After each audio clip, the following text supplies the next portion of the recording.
Assalamu alaikum, everybody. I would like to thank you all for being here, for taking time out for literature, something that I feel we Pakistanis have forgotten to do. So it's great to see such a big audience at the Lahore Literature Festival. I would also like to thank our esteemed panelists.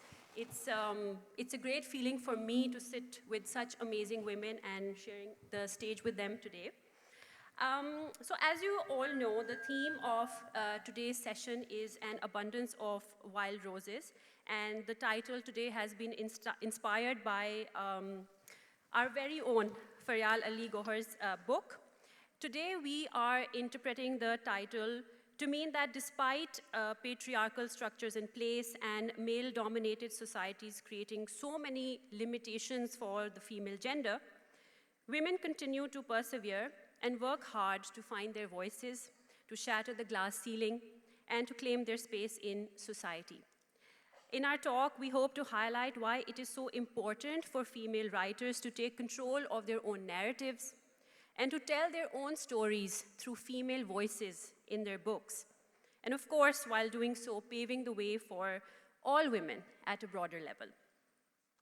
So I'm going to start with Ms. Faryal Ali Gohar, and my first question to you is that you grew up in a patriarchal society like Pakistan, where girls and women face a plethora of limitations, and there are so many social expectations that pressurize them. Who we can love or cannot love, what career we can choose or cannot choose, where we can go or cannot go. From the smallest to the biggest decisions, there's a lot of dictation. Are there any such personal experiences or observations that motivated you to create the characters in An Abundance of Wild Roses? And also, how much of this story is inspired by real-life events? Thank you so much, Mahvesh, and Assalamu alaikum, and good afternoon to all the wonderful people who've braved the traffic issues today. It's difficult to compete with cricket in Pakistan. Yes. And, it's just cricket that we're all here. Thank you for this question. I think, it would take about 3 hours to answer it. So first of all, I'd like to say that, yes, the society that I've been born in, that most of us have been born in and have lived in, is patriarchal, but my home was very matriarchal. We lost our father very young, but even during his lifetime, my mother was a source of inspiration for him as well as us three. She was born in South Africa. She was the youngest member of the African National Congress at the age of 12. She was a Marxist. She was probably one of the first Muslim women at the London School of Economics in the 1940s. And she was the activist, not me as I've been described. I'm nothing, I'm nobody. My personal experiences of patriarchy actually began once I got married and left that home in which the dominance submission dynamic didn't really exist. For us, the sky was the limit. For us, we could go anywhere, everywhere. My sister was a theater director. My brother was an athlete. I was an athlete and in theater. So, I was also interested in anthropology, archaeology. We did everything. We went to digs. We went to the desert. We were up on top of the mountains. It was in my marriage that I saw what patriarchy does and how it actually convinces us as women to be at the bottom of that dominance submission dynamic. Because I don't want to belabor this, and I want to get straight to the second part of your question. If I recall correctly, you'd asked me whether there were any personal experiences. All writing, I think, is autobiographical because you are obviously writing from your prism, from your perspective, and from your experience of life and your struggle. I'm not sure whether you are referring to any particular woman character in my book, but there is a lot of abuse that one of my characters suffers, and I have described that abuse in detail, and that is the abuse that I suffered as a wife. And I have never shied from speaking about it. It's never been for me dirty linen. For me, I think it is my badge of courage, my badge of survival that I'm wearing. by talking about the fact that I was an abused wife, I was a battered wife, coming very close to, losing my life in certain instances. So I feel it is very important for women to stand up, because we've survived. We are not victims.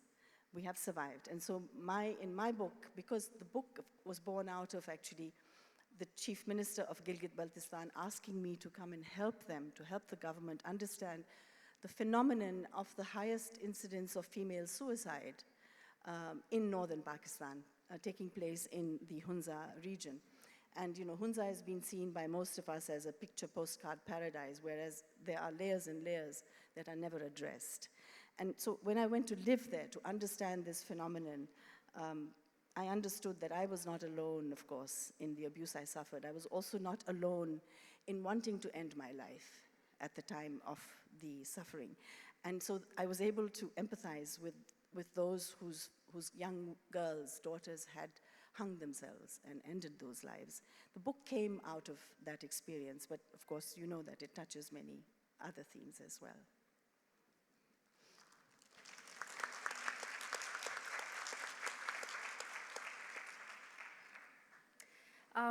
Thank you for your answer. And what I find really interesting is that even when you're writing fiction, a lot of it is actually autobiographical, because you even address your fictitious characters and you create them after some personal inspiration or some personal experience or some personal observation.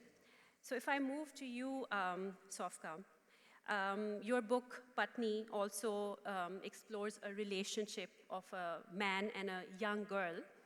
And I would also like to ask you how much of the story that you describe in Patni, is it also influenced by something you observed in real life, from either closely, knowing a person closely, or something that you observed from afar as a woman? Well, I would agree very much that fiction almost always takes many pieces from your own life, but the joy of fiction is that you can also pull other things and other people's stories and things you've heard about. And so I've often felt I'm like a magpie who will go and take a piece from there, a piece from my life. There are pieces of me in every character. So Patni tells the story of a young girl of 13 who believes she is in love with an older man. And in some ways, it was inspired by things that happened to me, but I can't say it's my story 100%. But for me, what was interesting is that I was thinking about writing it at a time when almost every day on the news in Britain, in the US, around Northern Europe, there were stories of older men being arrested for historical sexual abuse that had happened often decades before. And it got me to thinking very much about my own experiences and those of many other people. And I saw my own daughters at that kind of age and realized that strange time when a girl begins to grow up and maybe puts on a bit of makeup or looks like a little miniature woman, but they are a child still, and how vulnerable people are at that age. And so I had the story told from the present day, going back to the 1970s and how life was then, what men could get away with in the name of love sometimes, but love is no excuse, they will tell you now. And also the way that my daughters, as they grew up, how differently they saw the world. And the book came out just at the time when Me Too exploded, which was very strange, but I guess that we all write in the world and we are part of the zeitgeist. And so whatever we put onto paper and becomes our book, we're not alone. We are many voices all together. So I would say, yes, inspired by my life, but that's not the main point.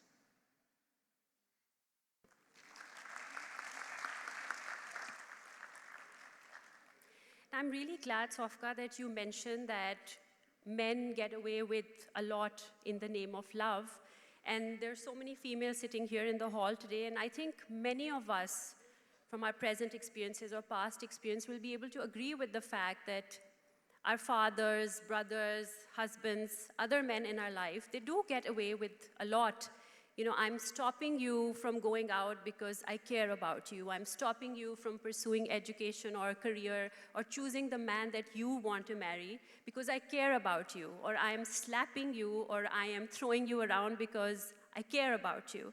And a lot of women stay in these abusive relationships believing that that's what men are supposed to do. They care about us and they're very loud about it, and sometimes they're violent about it.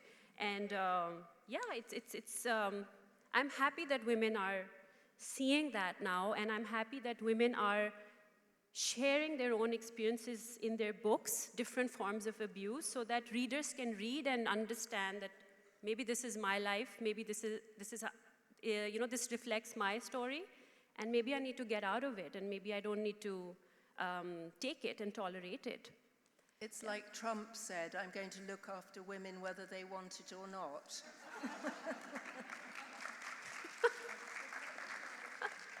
That's very true. Taking away their agency. And, yeah. and if I may also say something, if my brother's here, Yeah. I don't know where he is, if he is here, he spent his entire childhood pulling my nose, squeezing it between his two fingers until it was red and long. Yeah. And then he would say, "Main pyar se kar raha hu, it's out of love." So my nose is because of my brother's love for me.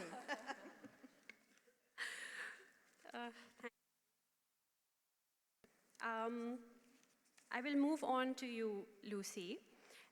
We've just discussed how patriarchy impacts relationships, in women's lives and how it shapes their thought process. The question that I'm going to ask you is a little different because you've written a lot about travel, female travel, and that is a different genre as compared to the other two panelists. But even in the travel genre, we see a lot of patriarchy, that travel and adventure are supposed to be male pursuits. And there's so much literature about men traveling, even from earlier centuries, getting on a ship and discovering new continents. But we don't hear about women traveling. I would like you to comment, as a woman who has grown up in the West, you still felt that this is an underexplored sphere where I don't see many women, I don't see it represented by women. Was there something special that happened in your life that pushed you to explore this area and then to write about it? Yeah, the thing is that, so in literature, like there is most of men published in travelogue that we were reading when we were children or teenager or now, because I read a lot of travelogues also still. Most of them are male, and so they frame the narrative very much the way they see women traveling, but also the way they see women, like foreign women that they visit, about sexuality also and all of this. So it framed the narrative so much, they stayed predominant voices. And so when you read especially French travelogues during the time of colonization, and they just the women don't exist, or they just pass because they give some food, or they're here for flirting, or they command their appearance. And so I was reading a lot of travelogues, and when I was around 20, I read Jack Kerouac, On the Road, who was like such a big shock for me, because I always heard male telling me about how Jack Kerouac is the best, and I was also I'm still very interested into the Beat Generation and all this period of time. And the way Jack Kerouac is talking about women, they don't have any names, they are just physical appearance. And so I thought, okay, there is something about this. And when you read female writer who wrote about travel, because there were a lot actually, even if they are less famous, most of them, they don't address the gender part of travel. Why? I think it's, and I understand them, they just wanted to be free and to escape without, like, it's like when you are in a building in fire, you just want to flee, and you're not thinking why it's like this. So they are just talking about the travel and their will of freedom, their will of not getting married, not having children. So, but I think it was, so I wanted to read a book, and we always say that when you want to read a book that doesn't exist, it's the books that you want to write. And so it started like this, with Kerouac and with this wheel. And it's interesting because when my book was published in France, so it was in 2021,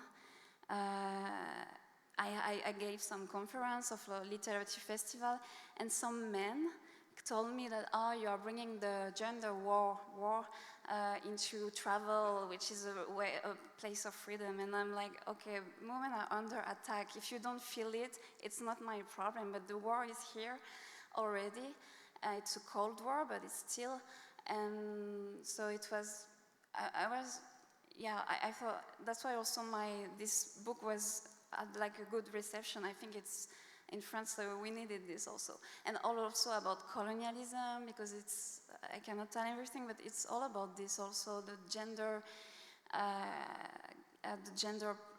question is also the same with colonialism and racism in travelogues, and so, yeah.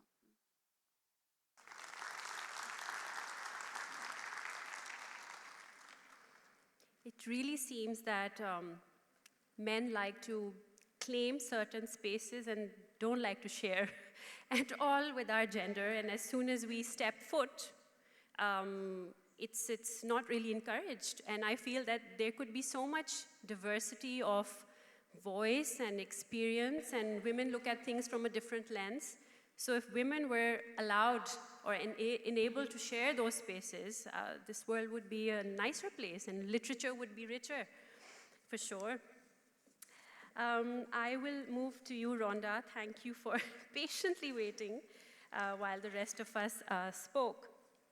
And I am really interested in your book because it's like a third person's view on my society and the kind of political pressures, social pressures that women from my country face.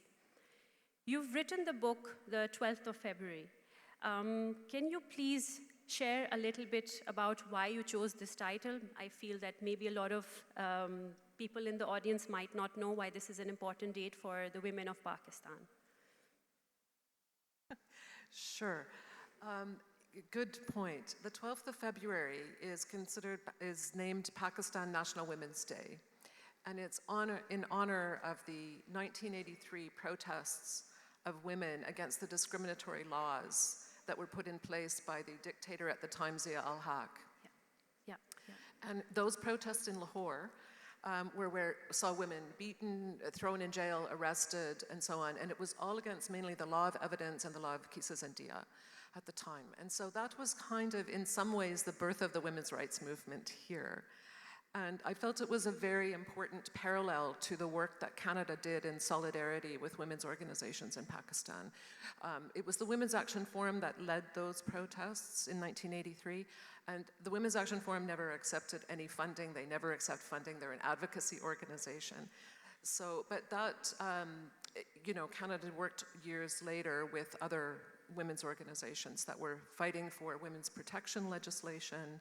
And there's amazing women's protection legislation in place in Pakistan now. Yeah. And I think it was, instigated from those first alarm bells that those women raised in 1983 against the laws that were severely discriminatory against women. So that's why the book's called The 12th of February. I'd like to just comment on the safety and security issues that have all been raised here. And my observation is that the security issue is safety and security is a very big issue for women in this country. And potentially it's after marriage that it gets worse, I don't know, but you know, mobility restriction is there. You know, the fact that there is a militancy in the country and some violent extremism has also impacted the security situation for girls and women here. So I'm really glad that this was raised. I mean, I know when I worked here in 2011, there was a Thomson Reuters survey that classified Pakistan as the third most dangerous country in the world for women. And I mean, since I think it's not as dangerous, but nevertheless, those issues are there. And I think public spaces for women, access to public institutions, to government offices, to institutions, access to higher education, and definitely the poor rural women in this country are the most vulnerable. Yes, you're very right about that. And I am happy to see a lot of men sitting here in the audience as well, because when I speak about women not having enough freedoms in our country, there are a lot of men who write back to me, what are you talking about? Women have so much freedom. You can do this and we allow you to do that. And I feel that itself tells a lot about the male mentality when they say you are allowed. Because we let you, that's why you go to school, and we let you, that's why you get to do this and that. And I feel this word allowed needs to go away, because we are also adults, human beings with feelings, brains, desires, wants, ambitions, and we should be enabled, not allowed. So yes, terminology needs to really change. Coming back to you, Fayal, your book, An Abundance of Wild Roses, focuses on a lot of different themes, but we are focusing on today on one of the themes that women are like those wild roses who flourish and bloom in every society, whether it's Eastern or Western, and we fight back and we want to grow and we want to blossom like the bouquet in your hands today. In your book, are there any moments where women subvert to these systems, or would you say there are more moments in your book where women challenge these systems, your characters? Thank you, Mahwish. Before I even think about how I would respond to this, I'd just like to add to Rhonda's concerns with women's safety. I was there on the 12th of Feb, beaten, tear-gassed, Mr. Habib Jalib, our poet, the unsung poet now, was there very much with us, and we were baton charged, we were arrested, and we were presented to the military tribunal court. Nobody actually was jailed. We went into police remand. We were jailed in September of the same year, and that was a protest that the Women's Action Forum did not organize. Women's Action Forum was actually not even there. It was my mother and Begum Tahira Mazhar Ali of the Women's Democratic Front who organized that, because Women's Action Forum did take a position which I disagreed with, which was that we are non-political. And I don't believe that you can be non-political if you're living. If you're dead, then you're nothing. But how do you not take a political position even in your homes, in your personal lives? So that was, I diverged from the WAF at that time. When I write, I don't write consciously. I mean, it is in a sort of a delirium.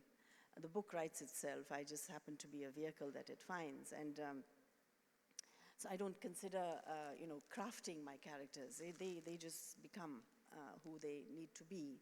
I don't even have, I have maybe a beginning, but that's usually just an image. Because I think in images. I am a filmmaker, and all my written work is actually written as if it was a screenplay. Women do not subvert, I believe. Women are imprisoned. They live in a certain state of disability. We use the word to enable, as you said. And their consciousness of being in that prison, or the lack of that consciousness, is what makes the difference. Because when I was married into a Pakhtun family, into a Sayyid Pakhtun family, I used to protest that the tradition of paying a bride price demeans the humanity of a girl who is being married into a family.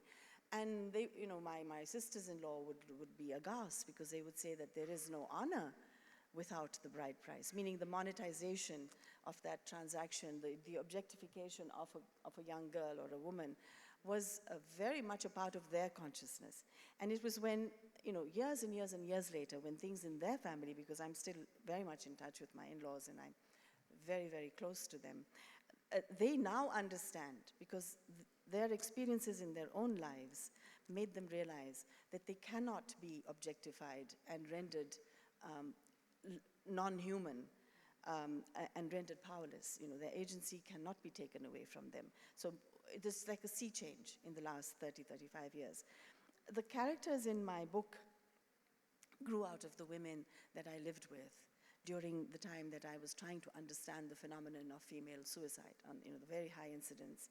And of course, the older generation, if I can just relate to you the story, because it is important in understanding you know, issues of mobility, issues of acceptance in male territory. There happens to be, in that particular village where I lived, there happens to be a massive cliff right in front, because these are the Karakoram, the Black Mountains. And there was it seemed to be a doorway that was carved into the cliff, which was actually 200 feet high. The cliff was 1,000 feet above where we were in the valley. And I climbed up, and I had learned how to measure trees because I love nature. So I had learned how to measure trees by walking away and turning upside down, and you know, you count the steps if you can see the top of the tree by the time you've looked between your legs at the tree behind you. And so it was 200 feet, and then, you know, I verified that. That doorway was referred to as Chartoi ka darwaza, and Chartoi is the area in which these 4 glacial streams met and formed a larger rivulet, a glacial rivulet which went into the river. So Chartoi was unusual that there were 4 streams that met at that place, but it was also known as the doorway to the castle of stone and ice, which was the home of the legendary spirit beings known as Pariting in that area. Women were not allowed to go there. They were not allowed to be seen there. They were not allowed to wear red, which is why I'm wearing red, in protest. They were not allowed to eat red chilies. They could not even eat aubergine, eggplant, brinjal, bengan. It was because that was the food of the fairy gods. And they forbid, the fairies were women, female spirit beings who forbid other women from enjoying these delicacies. They also took over the minds and hearts of men, and the men became obsessed with these spirit beings. So there was this parallel war going on between the women on earth, which I called Zameen Par, and the women above earth, which was Zameen Upar. And it was women who were warring with each other for the affections of men, and which is what we do. Even in the marriage situation, the affection of the husband becomes a war between the daughter-in-law and the mother-in-law. So I think the consciousness of being imprisoned makes a difference, because only then can you try to step out of that door. So true.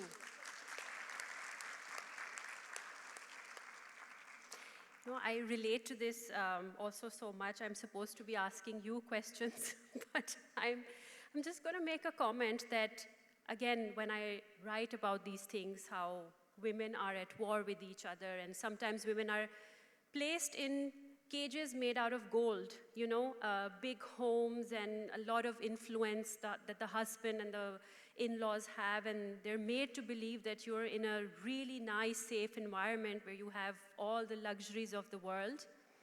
And when I speak about this, women can be caged not only when they're poor, they can be caged even when they belong to very rich families. And a lot of women say, why are you telling us that we are caged? Because we're very happy in our cages, and don't mention these cages. We're good with these cages. And I always say that when a bird has its wings clipped off and it's in a cage, it can never know what the enjoyment of flying free can feel like. When you have never experienced flight, you will not know how pleasurable it can be.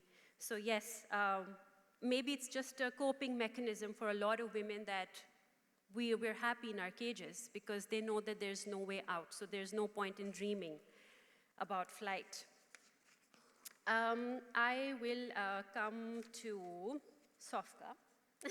All these books are so interesting. Faryal, you were very right that every book needs a session of its own. I could speak to you guys for forever. I would like to ask you, Sofka, that do you think that the societal views on relationships with power imbalances have shifted in the recent years, especially in the wake of the Me Too movement that you also mentioned? And what do you hope that the book will contribute to the ongoing dialogue around gender, power, and consent? Something that was very interesting for me after writing the book is how many people got in touch with me, both people who I knew and people I didn't know, who said, "This is my story," or "Did you read my teenage diary?" Or, you know, many people. The most staggering of all was not even a woman, but a man who I'd known quite a long time ago, who said, reading your book inspired me because I had this teacher who abused me through my young teens, and yesterday I went to the police about it." And that was really astonishing for me to realize how my story was not just my story, and the story that I'd written that was different to my story but nevertheless had similarities, that this sort of thing is going on still, but awareness has changed. And so, as I said before, my daughters, one of whom is here in the front row, they have taught me a lot. They have taught me, for example, if I feel threatened by a man, to say something about it. So I think things have absolutely changed among younger people. I think that, like many movements, in some ways Me Too swung one direction, maybe slightly too far in certain ways in America and the West.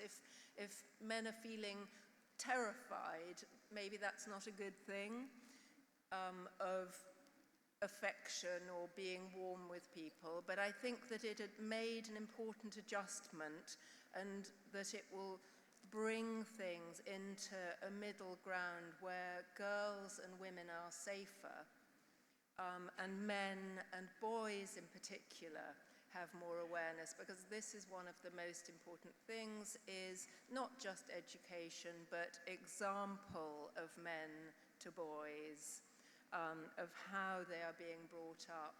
And reading fiction, whether it's An Abundance of Wild Roses or whether it's Putney, or these books take you inside the hearts and the minds of people, and your book too. Non-fiction I'm a great believer in, and travel writing, and all genres are important, but the thing that fiction can do is it pulls us into a story, something that we know as human animals we have always loved, and as children, and we get right inside the emotions of the women who have committed suicide, or the young girl who has been sexually abused, and it's only decades later that she realizes that wasn't romantic first love. That was actually something deeply wrong that a man in a responsible position should not have been doing. So I think that would be my reply, is that things are changing, but gradually.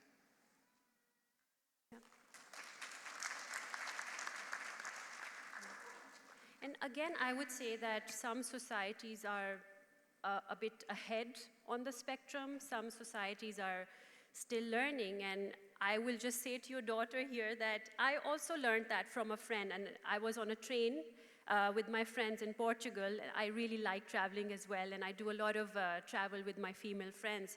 And there was a man who came and sat in that four-seater cubicle, and he just kept looking at us. And it was annoying that what are you looking at? And I told my friend, I'm feeling uncomfortable, but I don't know what to do. So she just asked him and said, can you please look in the other direction? And I said, it's as easy as that. You know, he was embarrassed, and the next stop he got off, I don't think it was his stop, but he still got off in protest that why did you tell me to look elsewhere?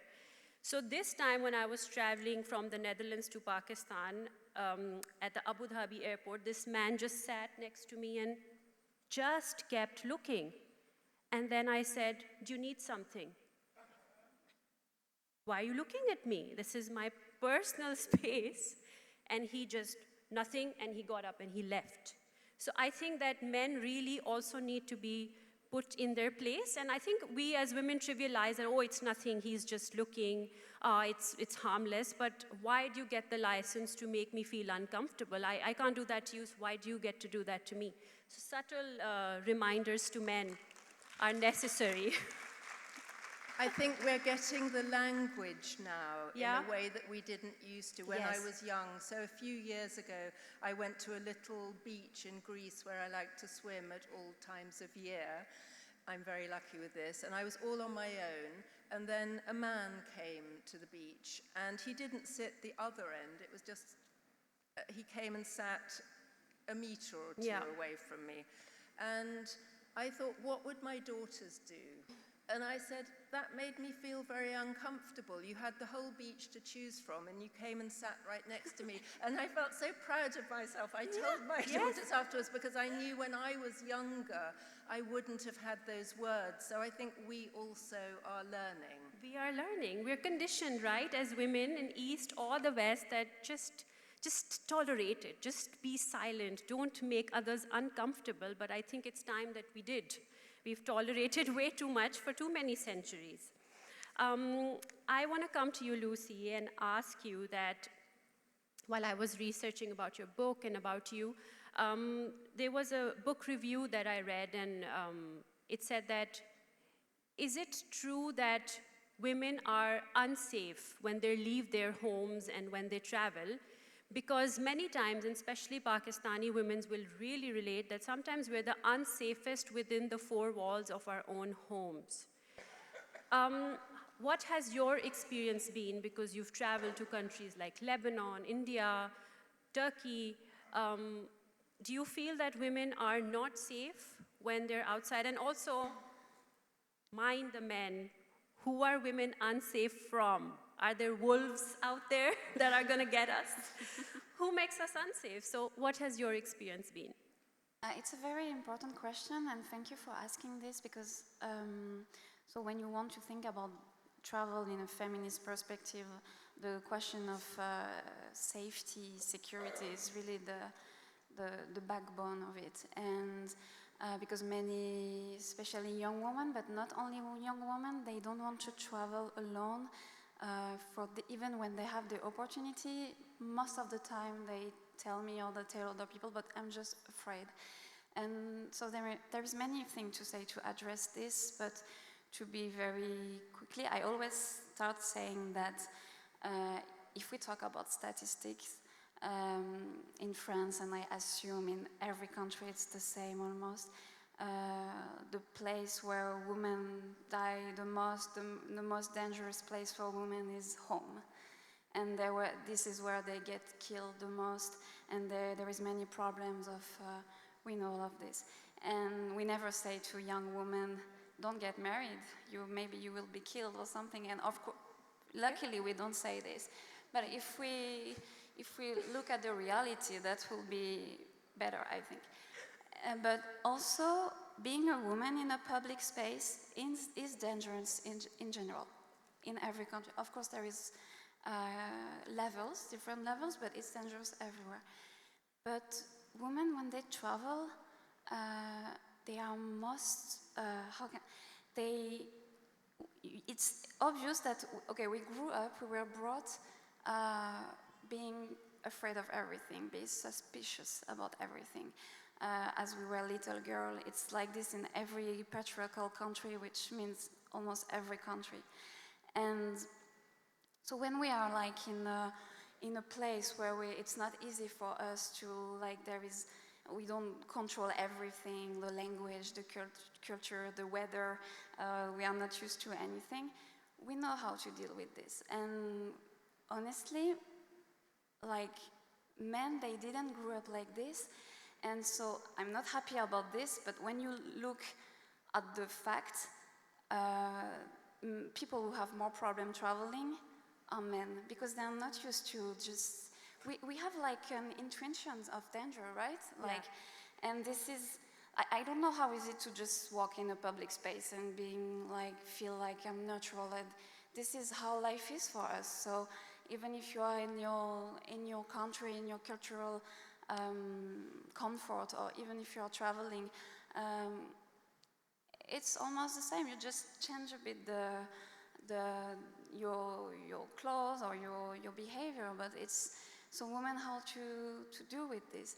And so yeah, if I have to reply simply to your question, the answer is no. It's not more dangerous for women, and if you look at the reality, it's even more dangerous for men. But this is maybe a bit provocative. But yeah, so if women, they don't want to travel just for this, alone or with female friends, as you say, because this is another topic, but when people see women traveling just between female, they call it solo travel for female. But sorry, we are not alone, we are with female. It means we are not with a man.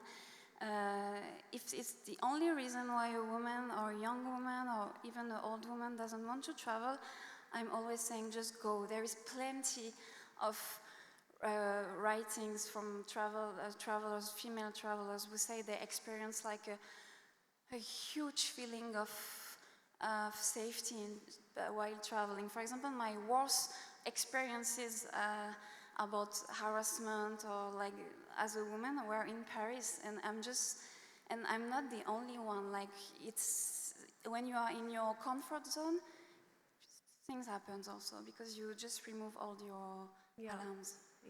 Yeah. And you're so right that I think as women, we grow up to be very alert, because even within our own homes, there can be so much unsafety that we feel. And I've grown up here, so I think my muscles have that alertness built into them, because even going to my kitchen where there's going to be a male cook, I am going to be, alert.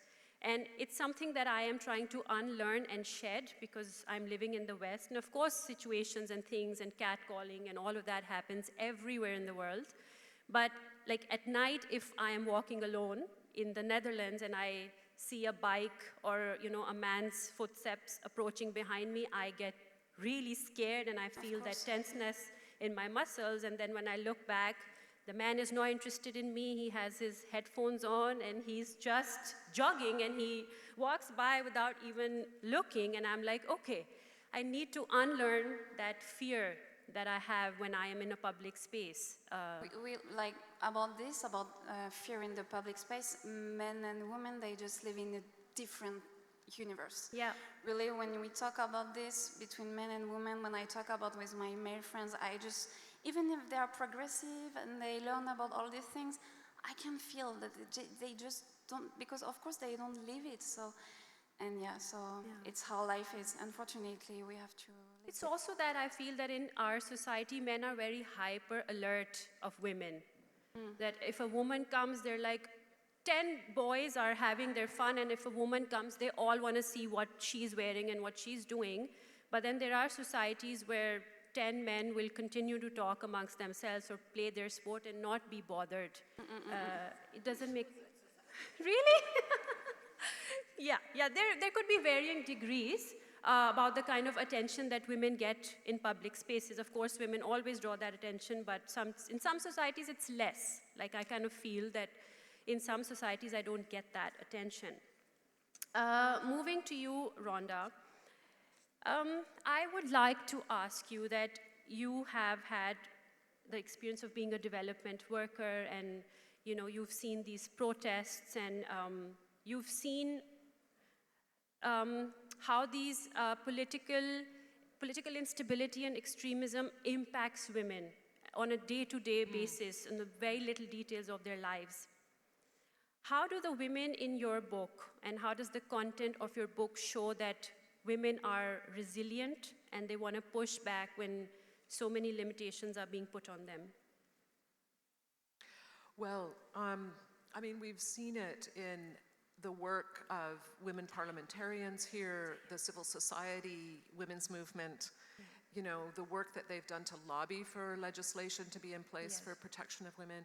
There's a women's parliamentary caucus. You've had a woman prime minister in Pakistan. I mean, there's incredible women's rights activism here, and that's constantly pushing back on things. But I would say that the extremism situation, since the Pakistan Taliban came into being in 2007, the gender equality indicators for Pakistan dropped dramatically for about 14 years after that, to a very low level on the World Economic Forum Index, global index for Pakistan. And I think things have improved since then, but definitely the security situation had a big impact on development in this country, and certainly on the situation for women, poor rural women. And I think if you look at places where conflict is higher in the country, such as the areas bordering Afghanistan or Baluchistan, you also see that gender-based violence is highest there. So there seems to be some correlation between increased violence in society and increased gender-based violence. Yes. So that's one thing that the research has actually shown. There's young women researchers around the world now that are showing this correlation between extremism and increased gender-based violence, which is interesting.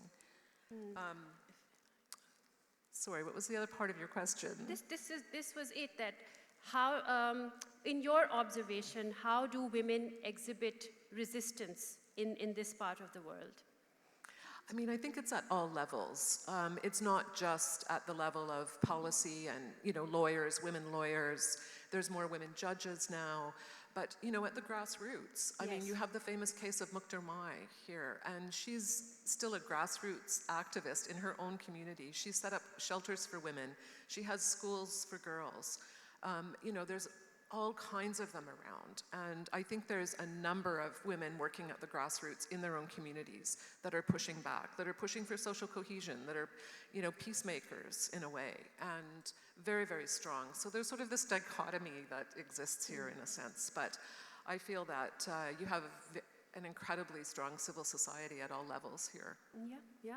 And I mean, I would also say that, of course, the Western societies have worked really hard over the past centuries for the women to enjoy more freedoms than women in this part of the society, but it's harder to push back in such a society, but still women are, because in relationships, in travel, in policy making, fields of law, every field, women want to enjoy the same freedoms, and, you know, they have their own dreams and aspirations, and they will continue to be If wild I could just roses. mention, sorry, one quick thing on that. You know, it's not only women that will prosper, the whole society This is whole prospers. society. And, you know, relationships with men prosper. I mean, men will also be much better off. You know, we'll have stronger relationships, our communities will be stronger, the whole society will be much better at all levels. If I could just share a slightly different perspective on to both what Rhonda has said and what you were saying about the West having made strides in granting women a space which is more or less, well, perhaps more progressive. I'd just like to correct this perception that the Pakistani Taliban brought in, you know, more extremist views, more conservative views. The fact of the matter is, I mean, I'd really like to put this on record because I have done a lot of research. My second novel was based on the American presence in Afghanistan. Now, the fact is that in the 1920s, under Shah Amanullah, the king of Afghanistan at that time, when my granduncle was the prime minister of Afghanistan, there were two pieces of legislation that were brought in and signed by my granduncle. Both of them pertained to women's lives. One was that women would be granted the right to vote. The second was that girl child education was compulsory. These two pieces of legislation were to be reversed at the time that the American, well, it was basically the CIA, which was actively involved, engaged with the Pashtun clergy, and I'm a witness to this because I was in Kabul at that time, engaged with the Pashtun clergy, actually telling them in Pashto, because I've heard it, I mean, I was there, I was present, telling them that the minute the communists, these godless communists, which was actually not the Soviets, it was Babrak Karmel, it was Nurul Amin Tarakei, who were coming into power, the CIA actually had operatives, one of whom was my soccer coach. I was captain of my soccer team. Therefore, I was witness to this. I was living in his home. And they were told, these Pakhtun Sardars were told, that women will be allowed out of your homes, they will shame you, girls will be allowed in education, and you know what they'll do with the ability to read and write? They will write letters to their lovers, and where will you be then? Right? Now, this was courtesy of the CIA. So when you say things like, you know, the West has made strides, I beg to differ. There's been more violence in the Trump era. Very true. There was more military violence in the Obama era. So under the Democrats, under the Republicans, we have always suffered, whether it is us as women or us as part of the other world. So, you know, these are misconceptions that really need to be clarified. No, I'm so glad that you brought this up. And yes, there has been a lot of meddling also in our politics, in our society. And I think also during colonization, you know, the way we live our lives now, the way our systems operate, a lot of belief systems were impacted. That's very true. So just to wrap up, and then maybe we can take up some questions. This was not in the discussions that we had, but who do you think benefits from putting these restrictions on women in the home, in the outside spaces, in policy making? Who benefits? Why are we put in these boxes? The spirit beings. Fragile men, the wounded soul of fragile men who find it difficult to accept that women are as strong as they are. Lucy, would you like to make a comment on that? I completely agree. I would have replied this, Yeah. Because like men, it's really well known that men benefit also from feminism and from all these topics, and young boys, men, we have to also be aware of this and to work together, and it's the future also. Totally. Yes, Rhonda? Yes, I would say, you know, our whole economic system benefits from it. Yes. You know, I mean, look at the unpaid care work of women, you know, the unpaid role of women in the society. I mean, it's not considered in our GDP, it's not even counted. It's so, you know, so the whole system benefits from this situation. So, I mean, it can also benefit from a structural change to that. There could be more prosperity, more peace, more stability. But, you know, in the meantime, it's a system that benefits economically. Yeah, I mean, I don't think there's any doubt that GDP accounting was developed by men.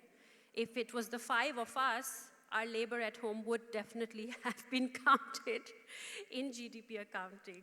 Yes, what would you like to say? I would say that educated women, which implies a certain amount of independence, they will raise the next generation in a better way, male and female. And I think it's very interesting, the idea of the fragile man, because there are a lot of wonderful men who are strong and kind, and we love them. Yeah, of course.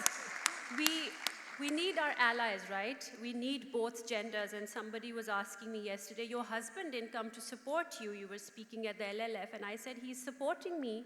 He's back home, managing the children, sending them to school, cooking for them.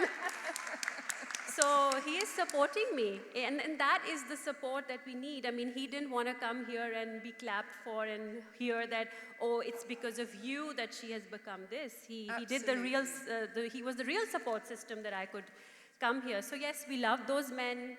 We need those men for our country to progress, for this world to be a better place. Thank you, and we'll take some questions. Assalamu alaikum. My name is Aiza Heather, and I'm an animal rights activist. I've been working as an activist for the past few years.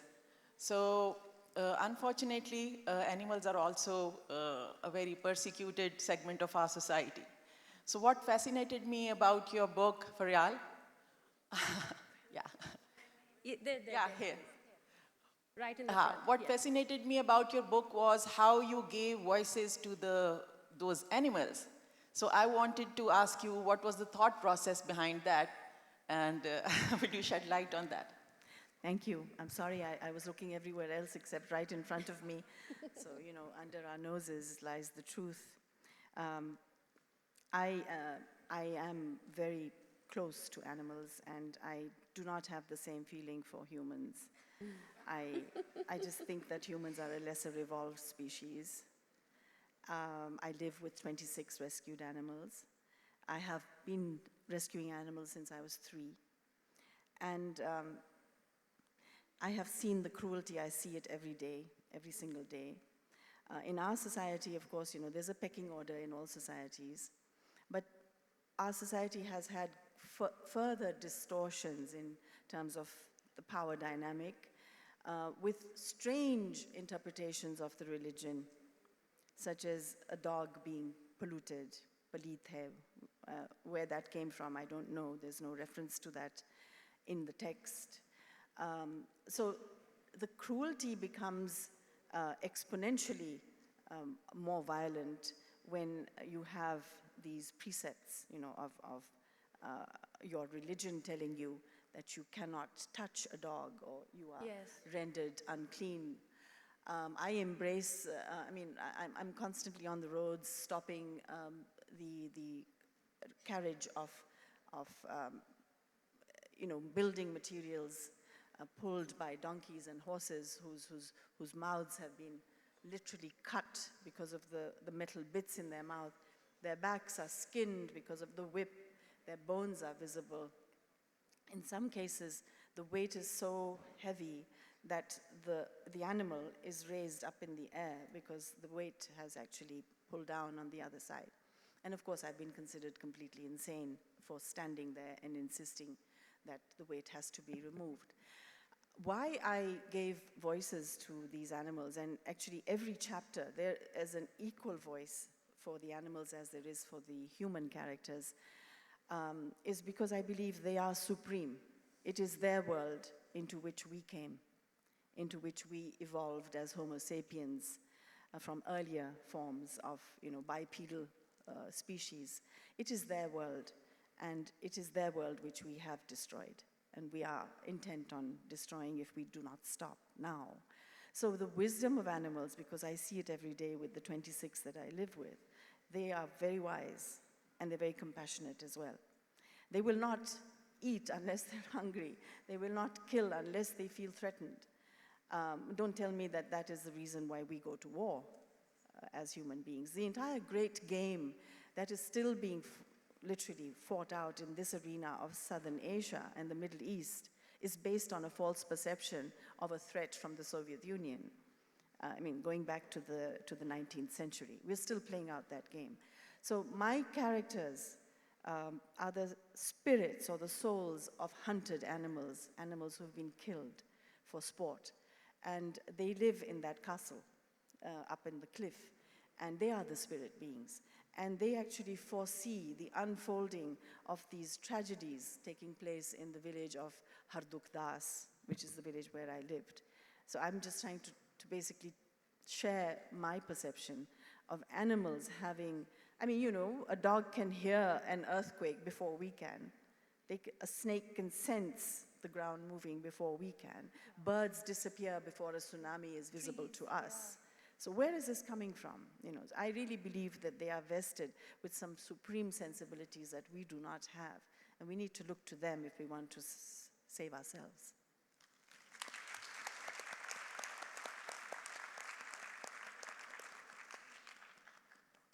Yes. Anybody else who would like to ask? My name is Najmi Kamran, and I would like to say that you should have had like 5 sessions, and you just touched the tip of the iceberg with so many issues that have come up. Yes. I feel, rather than have empathy about people, we have become so pathetic that we watch everyday things happening, and let it brush under the carpet. A girl's head was chopped off. Nothing has been done. Little girls have been abused. Nothing has been done. Where are our activists? Why haven't we marched against all these things? Why haven't we voiced something against it? We can talk as much as we want, but the society is not going to change that easily. I am speaking despite my gender, and not representing the whole, but maybe a small minority.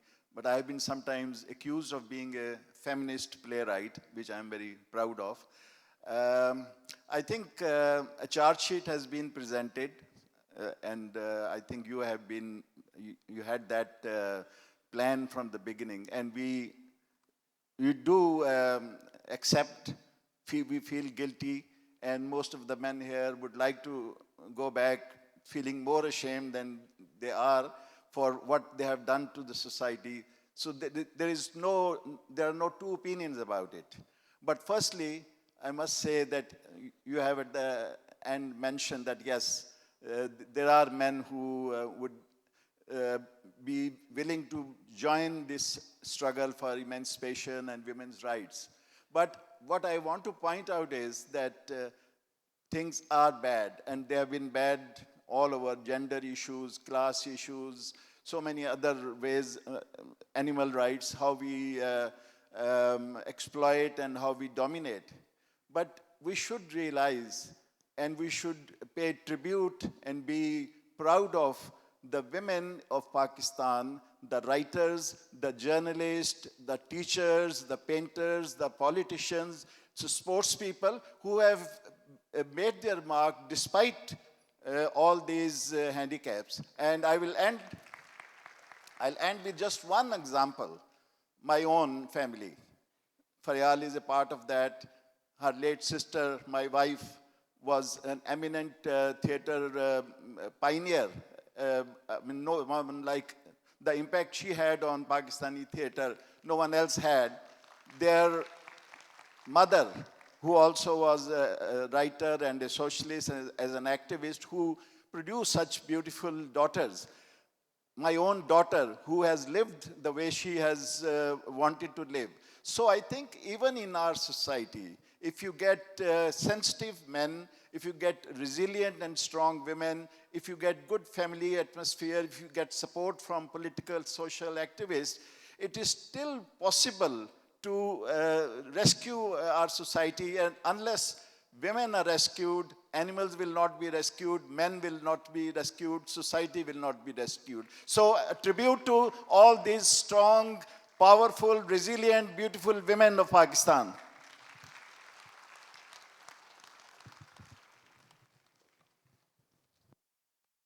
Yes, time's up. Oh, sorry.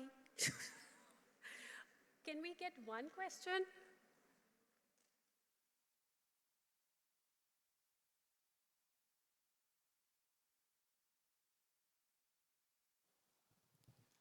Hello, everyone. This is Gulsana Mancha, and Faryal, beautifully, a lyrical prose that you've written, Abundance of Wildflowers, which interconnects nature, humans, and, the way you have really brought out the idea of resilience.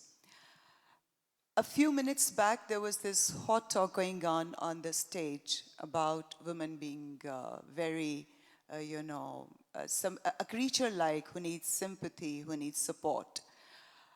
I view this gender, because I do not talk gender biasedly, and I believe that women need to educate themselves, and they come up, education doesn't mean having a master's degree, mind you. It means educating your brains. It means educating your emotions.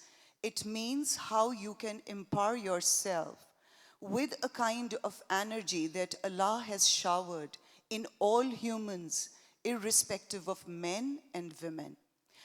Remember, when you do not take decisions, there's something very beautiful about taking decisions, that decisions offer you choices, and when you are making choices, That's what makes a difference. The choice is yours. I'm a single mom, and I've raised 3 children single-handedly. I was also the woman of the same society. I had also men around me, but I trained myself where I have to go weak and where I have to go strong. If you do not take your decisions, remember, decisions are taken for you. So you need to either allow or disagree with what's happening around you. And I can quote, we're short of time, I can quote hundreds of women who have fought this war, but I agree with Faryal where she says that it's not men, but women at war with women. So women need to educate their psychology. They have to come out of not the cages of, the golden cages you talked about. They need to cage, actually they've caged themselves. Yes, they're a victim of their own psyche. So no other gender. And if they do, bullyism is everywhere. Women versus women, bullyism. So why always talk about कि जी आदमी ये कर रहे हैं, men are doing this? Please, we need to grow up. We need to, please don't ask for women empowerment. Don't ask for women rights. कभी आदमियों को देखा है आदमियों के हक मांगते हुए? अरे कहिए हमें भी, we also need human rights. So women need to consider herself first a human, then the rest of the genders or the creatures of the world will consider. I have a cat in my house and a male cat. Trust me, for 3 months, Jana, the male cat, could not sedace my female cat because she was not permitting that male cat to come closer to her. So if the animals could make these, decisions, why not women? Please, we need to actually educate ourselves. Thank you so very much.